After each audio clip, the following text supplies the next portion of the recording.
Olá! Hoje eu vim aqui falar de um problema bem comum nos idosos, que é a solidão. Esses dias eu estava num prédio e do meu andar eu estava conseguindo enxergar outros prédios. E eu tive a infeliz cena de ver vários idosos na janela olhando para fora. Todos de pijama, um homem, uma mulher, outra mulher. E eu fiquei pensando, nossa, como que essa Casa Vida nova que vai vir aí como centro ocupacional para ocupar esses idosos, ao invés de ficarem olhando para a janela, pensando na vida, pensando em coisas que não aconteceram ou pensando em coisas que eles se arrependeram, etc, etc. É chegada a hora dessa criatura maravilhosa que é o teu pai, tua mãe, tua avó, teu avô, até mesmo a sua bisavó, se sentindo o direito de cuidar dele, de cuidar dela, ocupando esse dia tão precioso da vida deles. Curtir aquilo que eles não puderam, fazer aquilo que eles não conseguiram, acessar pessoas, resolver problemas, conhecer mais deles. Fica por dentro, fica aqui pertinho da gente e saiba mais aqui nas nossas redes sociais. Um beijo, obrigada!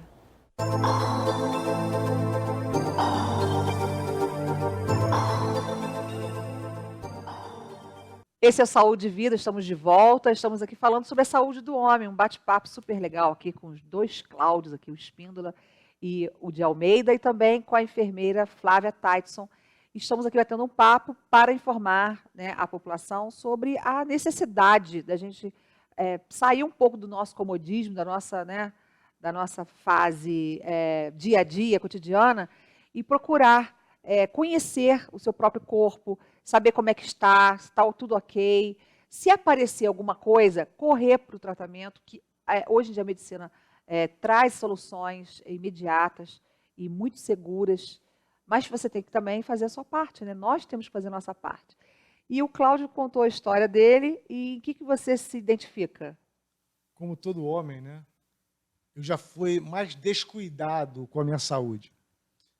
Confesso a você que eu já tive um salto de qualidade, tá certo? Em função dos muitos puxões de orelha, né, que levei na minha vida, porque a descoberta do meu caso, né, foi um exame de rotina. Eu venho de uma profissão militar, né? Eu fui durante 33 anos policial militar. Eu sou coronel aposentado e na época fazer exames na nossa vida profissional era uma rotina. E aos 40 anos fui eu lá fazer um exame e o PSA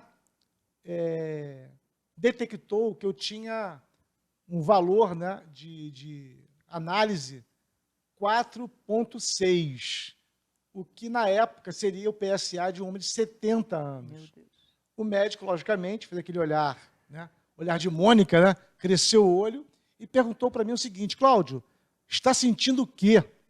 E eu respondi tranquilamente: nada. Porque, efetivamente, o grande problema do câncer de próstata, né, no meu caso, vamos chamar assim, é o silêncio que ele faz.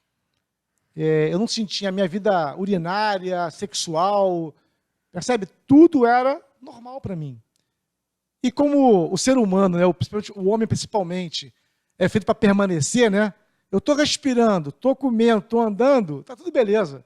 É o que eu achava naquela época, né? E aí me surpreendi com esse PSA elevadíssimo para a minha idade, devia ser 0 alguma coisa, e foi 4,6.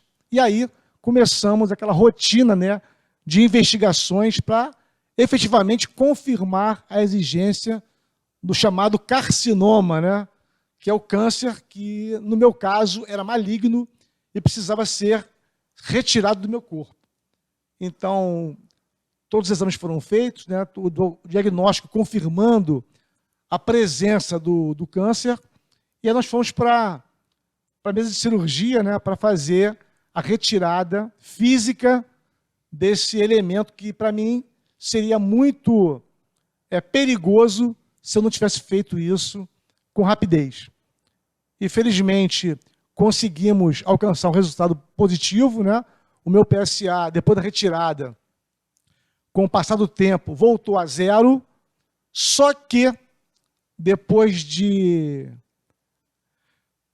16 anos, né, voltou a aparecer algum vestígio através de PSA elevando de novo. Então, estou investigando essa situação.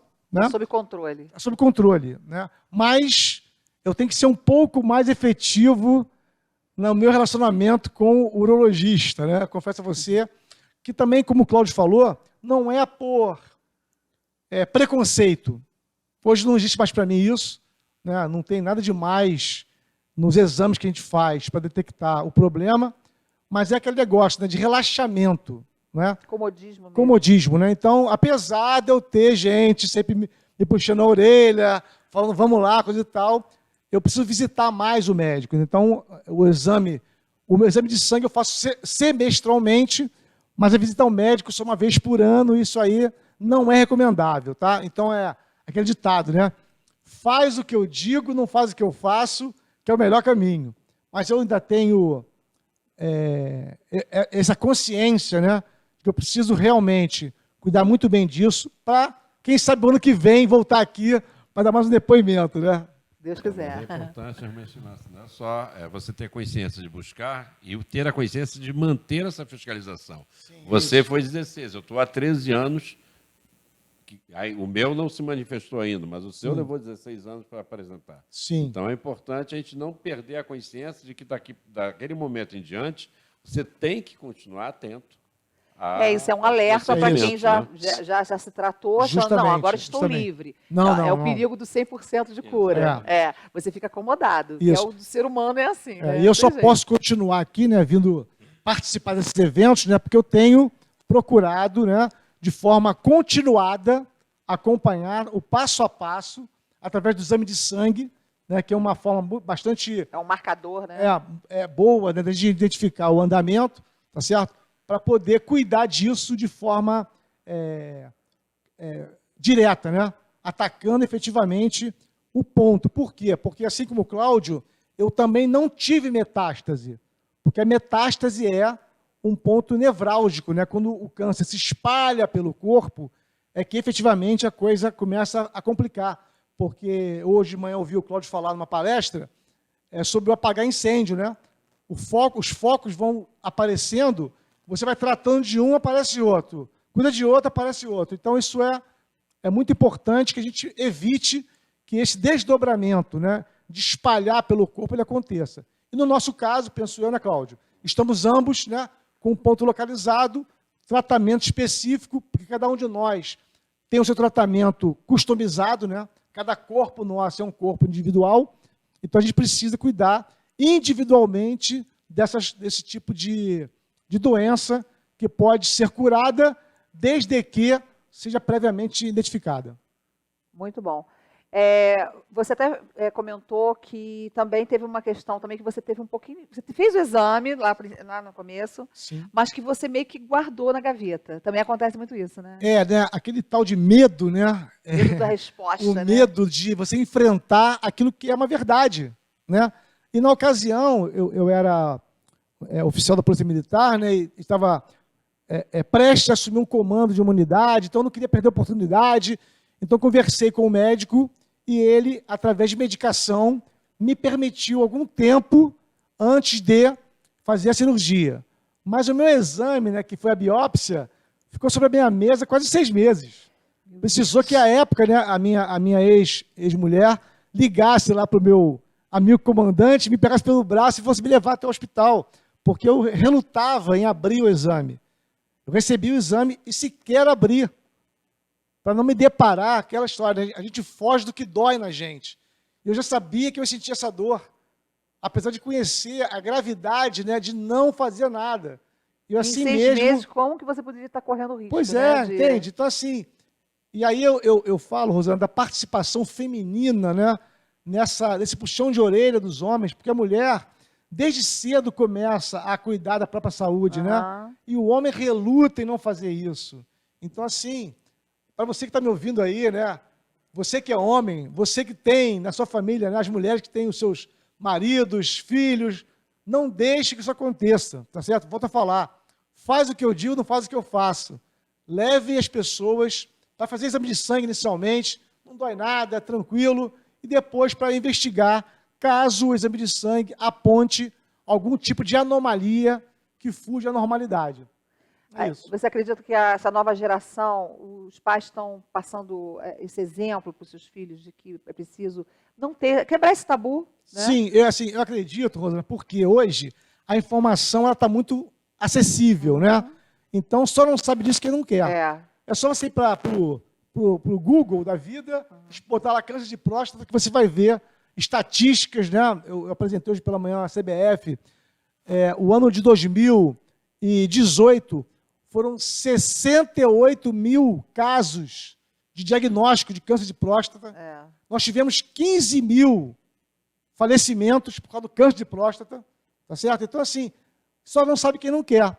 E aquelas pessoas que têm caso na família, principalmente, precisam investigar isso. Mais cedo possível. O mais cedo possível, que é um fator de alto risco, que é o fator genético, né? No meu caso, fui o primeiro caso na minha família. Você também foi o primeiro caso? Foi o primeiro caso. Não só o primeiro caso de câncer. Não tinha caso de câncer na Pois família. meu caso então, assim, também. eu recomendo que, mesmo que não tenha, investigue. E, Cláudio, qual é a hora de fazer isso? A hora é agora. Você que pode efetivamente ter acesso ao exame de sangue, não deixe de incluir lá o exame do PSA, que é um fator fundamental, né? A nossa amiga Flávia, aqui, enfermeira, vai nos dizer muito bem isso, que é fundamental e não dói nada. Logicamente, que se aparecer alguma coisa que aponte uma possibilidade, o exame do toque, os exames radiológicos, tudo isso é uma consequência para que você possa identificar, apontar o lugar e interferir lá de forma positiva para preservar a vida. Esse é o meu recado. Muito bom. Eles passaram pela situação que você pode estar em casa aí pensando, eu não vou fazer isso não, deixa quieto. E esse deixa quieto pode o tempo passar e realmente causar um grande estrago no seu corpo, né, no seu organismo, e que de uma forma que eles estão aqui, você quantos anos? 57. Não, digo, há quanto tempo você teve o câncer de próstata? Foi em 2002, eu 2002. identifiquei. E você em 2006. 2006. Olha só quanta história que eles tiveram para contar de lá para cá. Né? Então, nós queremos também que você conte essa história também para sua família. E a mulher tem um poder incrível de ir lá marcar consulta, né? Faz um check-up geral. Ele vai acho que os médicos agora estão incluindo, né? Né, Flávia? Eles estão incluindo já, né? Então, nunca existiu política, né, pública para homem. Tinha para mulher, para criança, para todos os grupos. Né? E aí, em 2006, 2009, se criou a política. Começou a se pensar nessa política pública para a saúde do homem.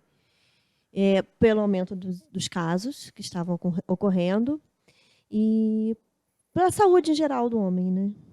E aí se criou um protocolo de pedido de PSA, dependendo da idade, né? Em vários fatores. História familiar, estilo de vida, fumante, não fumante. Gratuitamente. É gratuito, né? dentro do SUS. Então, assim, tem que passar pela consulta, o médico vai fazer esse rastreio, vai fazer essas perguntas, ver como é que está, né?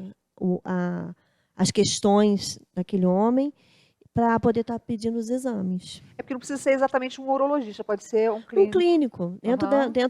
Dentro dos postos de saúde, a gente tem, os clínicos fazem esse rastreio, fazem essa. Porque se dificultar essa primeira a situação, consulta. acho que talvez ele seja encaminhado para um urologista. Mas sim, em princípio... sim. Quando vem alteração, já não fica a nível do clínico, né? O clínico encaminha para o especialista. Está dentro do protocolo isso. Ele vai fazer a triagenzinha ali, né? Isso, ele faz uma triagem, isso é faz um importante, rastreio. sabe por quê? Às vezes a pessoa não tem acesso ao urologista, não tem um plano de saúde, não tem como pagar particular. Aí vai pensar, é muito difícil arrumar um urologista, então eu não vou. E você está falando do acesso, né?